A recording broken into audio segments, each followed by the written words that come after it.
नमस्कार। आपका हमारे डीएलएस क्लासेज में स्वागत है। आज हम आप लोगों के लिए आवर्त सारणी से संबंधित पार्ट नंबर 5 जो पॉइंट टॉपिक है आवर्तिता, यानी कि इसके गुणों के बारे में बताना स्टार्ट करेंगे। पिछले वीडियो में हमने शुरू किया था, लेकिन किसी तकनीकी कमी के कारण जो है आगे नहीं बन पाया, तो फिर से दोबारा शुरू करते हैं। इसमें सर्वप्रथम हमने शुरू किया था परमाणु त्रिज्या कैसे पता लगती है, यानी कि atomic number, atomic radius, atomic radius परमाणु त्रिज्या, परमाणु त्रिज्या, एटॉमिक रेडियस, रेडियस।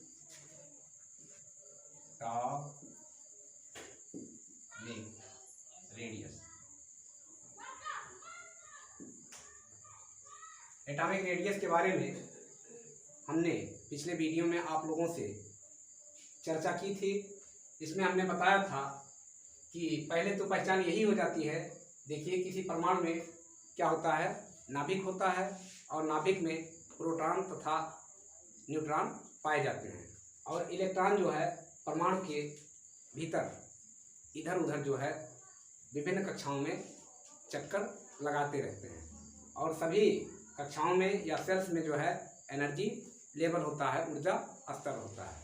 उसी ऊर्जा स्तर के कारण, ऊर्जा के कारण जो है इलेक्ट्रॉन नाभिक के आकर्षण बल के कारण चारों तरफ घूमते रहते हैं। ये बाहर भी नहीं जा पाते हैं, क्योंकि इलेक्ट्रॉन पर क्या होता है, नेगेटिव चार्ज होता है, और नाभिक पर कौन सा चार्ज होता है, धनावेश होता है, यानी कि धन आवेश होता है।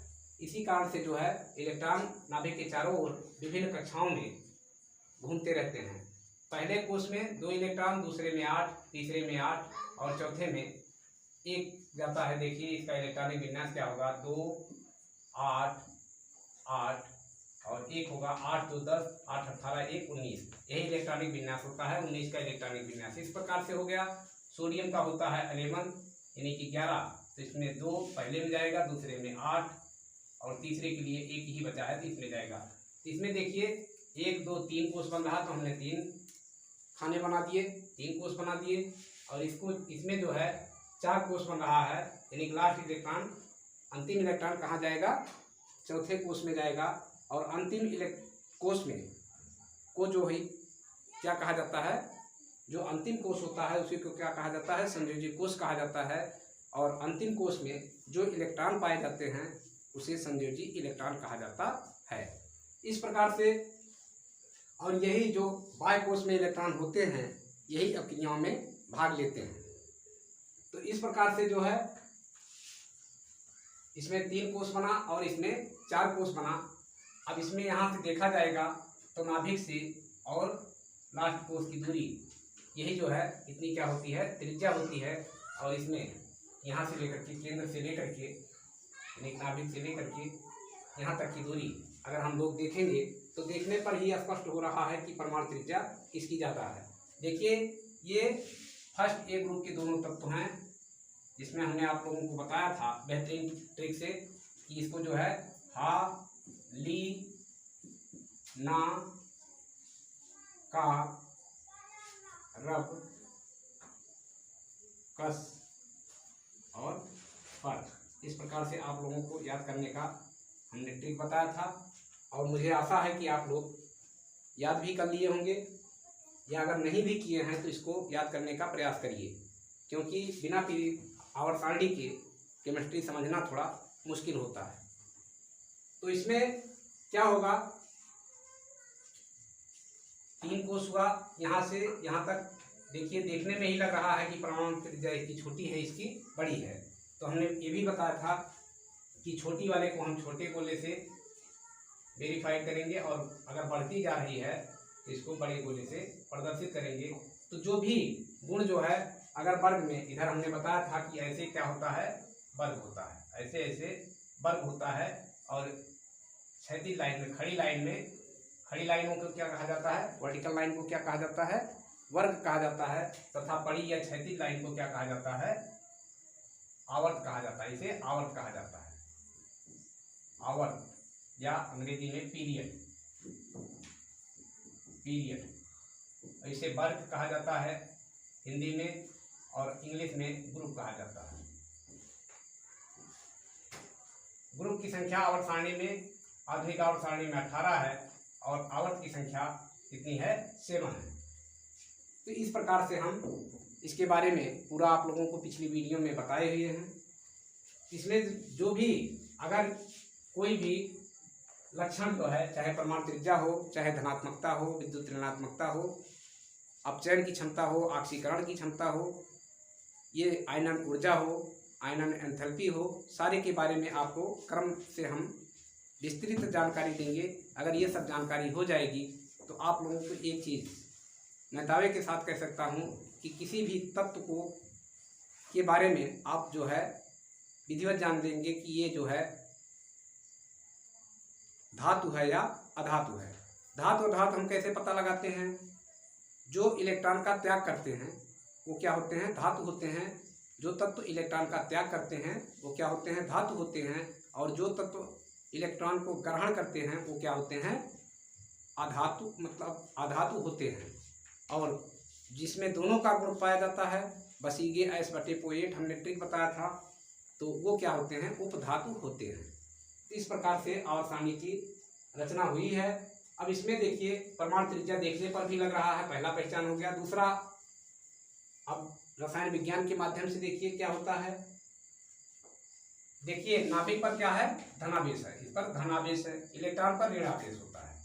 तो नाभिक पर जो इलेक्ट्रॉन यहाँ से यहाँ तक पहुँचता है, ये दूरी जो है बढ़ती है। तो नाभिक पर नाभिक का मतलब है प्रभाव प्रथम कोष पर अधिक होता है, द्वितीय पर कुछ कम होता है, तृतीय पर और कम होता है।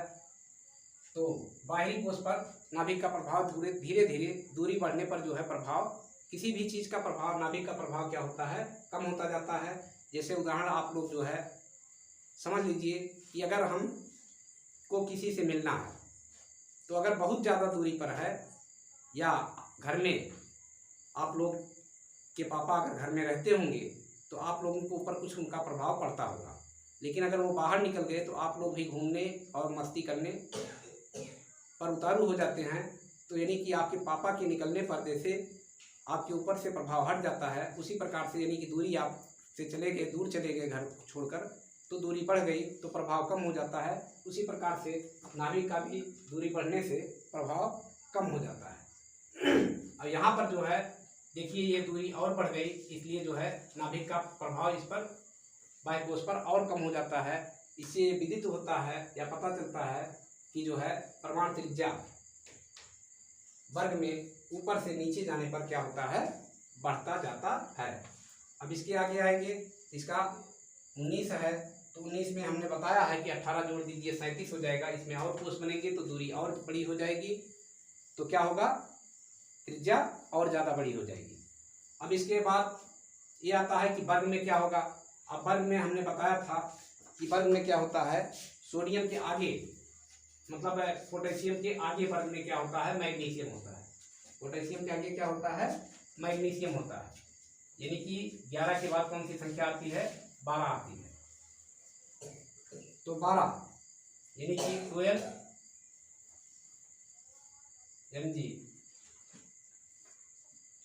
Mg मैग्नीशियम Mg होता है, और 24 क्या होता है। इससे अभी हमें कोई मतलब नहीं है, किसी को पता होना चाहिए। इसका इलेक्ट्रॉनिक कॉन्फ़िगरेशन क्या हो जाएगा, 2 पहले में, दूसरे में 8 और तीसरे में 8 2 10 2 12। अब इसमें एक इलेक्ट्रॉन बाह्य कोष में और हो जाएगा। अब इससे इधर की तरफ हमने बताया है कि अगर इधर की तरफ कोई भी गुण जो है आवर्तता, अगर आवर्तता का गुण अगर नीचे की तरफ बढ़ता जाता है तो आवर्त में आगे जाने पर क्या होगा, कम होता जाता है। क्या होता जाता है, कम हो जाता है, धीरे धीरे करके कम होता जाता है, एक से एक के बाद कम हो जाता है। इस प्रकार से हमको पता लगता है कि आगे जाने पर यानी कि आवर्त में आगे कहाँ जाएंगे, बाएं से दाएं आवर्त में जाया जाता है। अब एक इसको देखिए, नाभिक के आधार पर हम समझाएंगे क्यों, क्योंकि इस पर पॉजिटिव आवेश है और इस पर निगेटिव आवेश है, तो इसका आकर्षण होता है, इसीलिए ये अपनी कक्षा में ही घूमता है। अगर प्रभाव ना रहे तो ये अपने आप को छोड़कर, इलेक्ट्रॉन जो है परमाणु को छोड़ करके बाहर चला जाए, लेकिन ऐसा नहीं होने पाता है जब तक कि इसको आग अवस्था में रखा जाता है, यानी कि टेम्परेचर आदि का प्रभाव नहीं दिया जाता है, ऊर्जा बाहर से नहीं दी जाती है, तब तक परमाणु जो है अपने कोष को छोड़कर बाहर नहीं जा पाता है। इसमें देखिए, नाभिक से यहाँ तक की दूरी कम है, दूरी कम होने पर नाभिक का आकर्षण बल जो है अधिक इस कोष पर काम करेगा इसकी अपेक्षा। और इसमें दूसरा होता है कि दूरी भी बढ़ गई है, दूरी नहीं, दूरी सेम है बेटा, सॉरी, ये जो है इस कोष में नहीं जाएगा, इसमें भी 3 ही कोष बनेंगे। देखिए ये गलती हो जा रही थी, इसमें जो है इलेक्ट्रॉन 2 हो जाएंगे, इसमें हो जाएंगे, तो चूंकि इसमें भी 3 ही कोष बने हुए हैं। अब इसका कारण ये होता है कि यहाँ पर निगेटिव प्रभाव ज़्यादा होगा, निगेटिव प्रभाव ज़्यादा होगा। जब निगेटिव प्रभाव ज़्यादा होगा तो नाभिक इसे ज़्यादा तेजी से खींचेगा, और इस पर निगेटिव प्रभाव कम है, क्योंकि एक ही इलेक्ट्रॉन है, और एक इलेक्ट्रॉन पर कितना चार्ज होता है इसको बता दिए हैं, -1.6 × 10⁻19 कूलम का चार्ज एक इलेक्ट्रॉन पर होता है। तो यहाँ पर कितना हो जाएगा, 2 इलेक्ट्रॉन है तो उसका दुगना हो जाएगा, यानी 3.2 × 10⁻19 कितना आवेश हो जाएगा इस पर, 3.22 × 10⁻19 कूलम का आवेश इस पर रहेगा। और यहाँ पर कितना रहेगा, 1.6 × 10⁻19 कूलम का आवेश इस पर प्रभावी होगा। तो जब इस पर जो है निगेटिविटी, चूंकि यह भी निगेटिव होता है और ये भी निगेटिव होगा, इलेक्ट्रॉन पर जो है चार्ज क्या होता है, निगेटिव होता है। इसको जो है जब ज़्यादा निगेटिव होगा तो इसके पास तो पॉजिटिविटी ज़्यादा है, ये है, इसके इलेक्ट्रॉन को प्रोटॉन यहाँ पर इकट्ठे हैं, तो इसको ज़्यादा तेज से आकर्षित करता है। जितना ज़्यादा निगेटिविटी होगी नाभिक उसको ज़्यादा तेज से अपनी तरफ अट्रैक्ट करता है, तो इससे क्या हो जाती है, इसकी परमाणु त्रिज्या कम हो जाती है। इस प्रकार से 2 रूपों में समझाया जा सकता है कि अगर बाह्य कोश में इलेक्ट्रॉन बढ़ेंगे तो नाभिक का आकर्षण ज़्यादा होगा और परमाणु त्रिज्या क्या हो जाएगी, छोटी हो जाएगी। तो इस प्रकार से क्या हो जाता है, परमाणु त्रिज्या बाएं से दाएं जाने पर क्या हो जाती है, कम हो जाती है। अगले में जाएंगे एल्युमिनियम में, तो 3 इलेक्ट्रॉन हो जाएंगे, यानी कि 13, Al होता है 27, तो इसमें जो है कोष की संख्या वही रहेगी, चूंकि आवर्त में कोष बराबर रहते हैं, शेल्स की संख्या जो है नहीं बढ़ती है। लेकिन इलेक्ट्रॉन बाह्य कोष में इलेक्ट्रॉन अधिक होने के कारण क्या होता है, नाभिक का आकर्षण उस पर ज़्यादा हो जाता है और त्रिज्या कम होती जाती है। इस प्रकार से हम आशा करते हैं कि आप लोगों को इसके बारे में समझ में आ गया होगा। अब इसमें और क्या आपको बताना है, इसके बाद आता है परमाणु त्रिज्या के बाद दूसरा गुण जो है आप लोगों को बता दें, आयनन ऊर्जा। क्या होता है, आयनन ऊर्जा। आयनन ऊर्जा घटती है या बढ़ती है, इसके बारे में आप लोगों को अगली पॉइंट यही बताएंगे कि आयनन ऊर्जा वर्ग में ऊपर से नीचे आने पर बढ़ती है या घटती है। अगर बढ़ती है या घटती है तो क्यों बढ़ती घटती है, पूर्णतः आप लोगों को जानकारी देंगे। तो इतना हम जो है आप लोग का क्या करिए, नोट कर लीजिए या इसकी शॉर्ट ले लीजिए, जिससे हमेशा जो है इधर की तरफ क्या होता है, परमाणु त्रिज्या कम रहती है वर्ग में, और इधर की तरफ क्या होता है, बढ़ता है, नीचे की तरफ आने पर बढ़ता है, और फिर जब दाएं जाते हैं तो क्या हो जाता है, कम हो जाता है। इस प्रकार से कम वाले को छोटे गोले से और बड़े वाले को बड़े गोले से दिखा करके जो है प्रदर्शित करने से आसानी हो जाता है, याद करने में ज़्यादा लिखना नहीं पड़ता, बस गोला बना लीजिए, अपने दिमाग में रख लीजिए। तो इससे हमें पता लगता है, ऐसे 4-5 तत्व दिए रहेंगे, पूछा जाएगा किसका जो है परमाणु त्रिज्या अधिक है या किसका कम है, तो आसानी से अगर हमको पीरियोडिक टेबल के बारे में पता है तो हम जान जाएंगे कि नीचे से ऊपर से नीचे जाने पर परमाणु त्रिज्या बढ़ता है। अगर मान लीजिए लिथियम दिया है और पोटेशियम दिया है, उसके बाद जो है सोडियम दिया गया है, थोड़ा उल्टा सीधा करके देंगे, आगे पीछे करके देंगे, तो हम आराम से पता लगा लेंगे। अगर हमें ट्रिक पता है कि लिखबा हालिना का रब का स्तर अगर हमें याद है तो आराम से हम तब तो पता लगा लेंगे किस क्रम में रखे गए हैं, तो उसी क्रम से वो बढ़ता है और आगे की तरफ जाने पर घटता है। तो इसके भी बारे में हमने आपको बताया है कि कैसे कैसे होता है।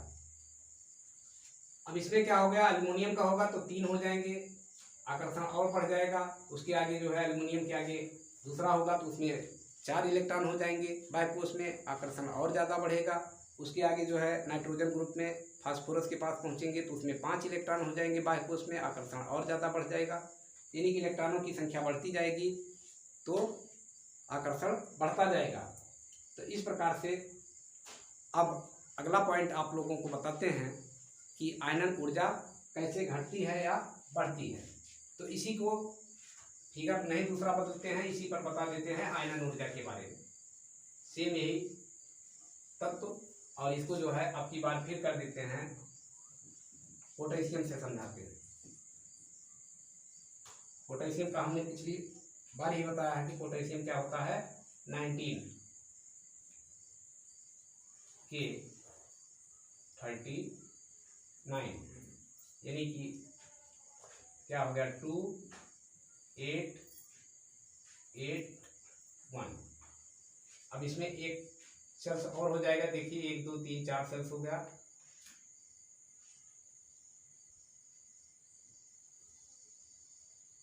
सेल की संख्या बढ़ गई और इलेक्ट्रॉन बाह्यकोश में आपकी बार भी एक ही जाएगा। अब देखिए आयनन ऊर्जा, आयनन ऊर्जा, आयोनाइजेशन एनर्जी, आयोनाइजेशन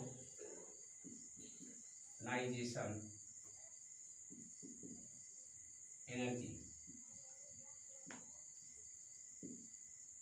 ये हो गया। अब इसमें देखिए क्या होता है कि इसमें 3 कोश हैं और इसमें 4 कोश हैं। देखिए नाभिक से अगर इलेक्ट्रॉन दूरी पर रहेगा, यानी परमाणु त्रिज्या अगर ज़्यादा होगा, तो जो दूरी पर रहेगा उस पर हमने पीछे ही बताया कि उस पर प्रभाव कम हो जाता है। यानी कि अगर नाभिक से दूरी कम रहेगी तो प्रभाव नाभिक का उस पर ज़्यादा रहेगा, अट्रैक्शन ज़्यादा रहेगा। अगर अट्रैक्शन ज़्यादा रहेगा तो जहाँ पर जबरदस्त ऐसे पकड़ लिया गया, मानो ऐसे हाथ को पकड़ा गया है आपस में, तो क्या होगा, इसको खींचना या छुड़ाना मुश्किल है, थोड़ा ऐसे पकड़ा गया है। अगर ऐसे पकड़ा गया है तो आराम से छूट जाता है।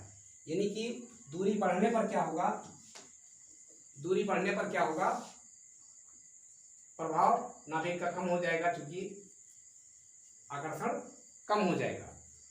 तो अगर प्रभाव इस पर नाभिक का ज़्यादा है तो इसको यहाँ से इलेक्ट्रॉन निकालने के लिए ज़्यादा ऊर्जा हमें खर्च करनी पड़ेगी। तो आयनन ऊर्जा का सर्वप्रथम आप लोग डिफिनीशन देख लीजिए क्या होता है। आयनन ऊर्जा का डिफिनीशन होता है कि किसी परमाणु के बाह्य कोश से इलेक्ट्रॉन को निकालने में जितनी ऊर्जा व्यय की जाती है, यानी कि खर्च की जाती है, उसी को क्या कहा जाता है, आयनन ऊर्जा कहते हैं। किसी परमाणु के बाह्य कोश से इलेक्ट्रॉन को बाहर निकालने के लिए जो ऊर्जा खर्च की जाती है या ऊर्जा दी जाती है, अब खर्च होगी, ऊर्जा दी जाएगी तभी तो निकलेगा। ये तो आद्य अवस्था में रहता है तो निकलता नहीं है। अगर ये इसको ऊर्जा बाहर से मिलेगा तो ये अपनी कक्षा को छोड़ करके बाहर चला जाएगा, क्योंकि इलेक्ट्रॉन में हर कोश में जो है एनर्जी लेवल होता है खुद का, इसी कारण से ये घूमता है। अब इसको थोड़ा सा भी अगर एनर्जी दे दिया जाएगा तो ये बाहर अपनी कक्षा को छोड़कर बाहर निकल जाएगा। तो एनर्जी क्या करना पड़ता है, देना पड़ता है। इसी को क्या कहा जाता है, आयनन ऊर्जा कहा जाता है। अब इसमें देखिए नाभिक का आकर्षण ज़्यादा है तो इसको निकालने के लिए क्या देना पड़ेगा, ज़्यादा एनर्जी खर्च करना पड़ेगा, ज़्यादा ताकत से पकड़ा हुआ है और ये जो है दूरी बढ़ गई है इसकी, इसको निकालने के लिए थोड़ा सा भी एनर्जी दे दिया जाएगा। दूरी बढ़ने से प्रभाव कम है नाभिक का, तो ये आसानी से निकल करके बाहर चला जाएगा। इस प्रकार से ये पता लगता है कि ऊपर वाले तत्व में, यानी कि वर्ग में जो ऊपर रखे हुए तत्व हैं उनकी आयनन ऊर्जा क्या होती है, ज़्यादा होती है। आयनन ऊर्जा क्या होती है, ज़्यादा होती है। प्रथम आयनन ऊर्जा क्या होती है, ज़्यादा होती है।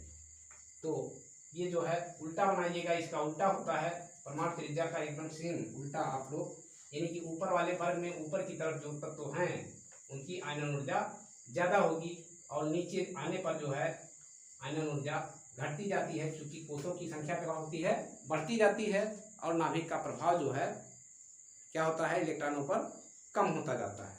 इस कारण से अब इसको तो हम पहले ही बता दिए हैं, थोड़ा मार्कर सही नहीं चल रहा है तो ध्यान दीजिएगा इसको। ऊपर से नीचे आने पर क्या हो रहा है, परमाणु त्रिज्या घट रही है वर्ग में, तो आवर्त में जाने पर क्या होगा, बढ़ेगा।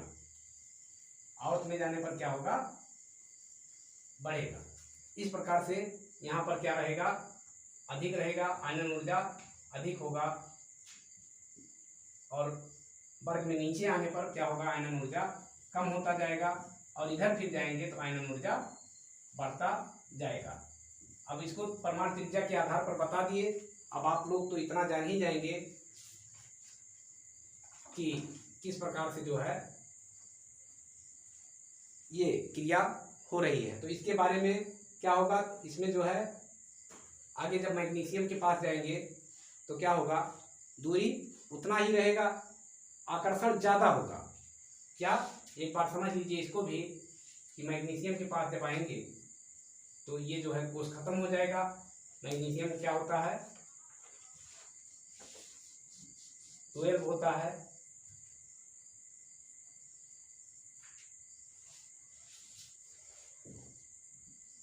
Mg24, यानी कि 2, 8, 2, इसमें 2 इलेक्ट्रॉन हो जाएंगे। अब 2 इलेक्ट्रॉन हो जाएंगे तो आकर्षण इस पर ज़्यादा रहेगा, नाभिक का आकर्षण इसकी अपेक्षा यहाँ पर नेगेटिविटी कम है।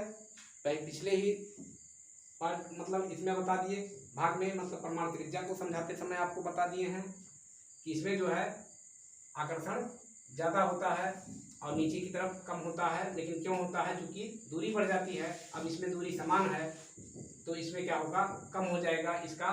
क्यों, क्योंकि यहाँ पर एक ही इलेक्ट्रॉन है, चार्ज कम है, और यहाँ पर 2 इलेक्ट्रॉन है, चार्ज ज़्यादा है। तो इसको ज़्यादा तीव्रता से, मतलब ज़्यादा तेज़ी से इसको आकर्षित करेगा।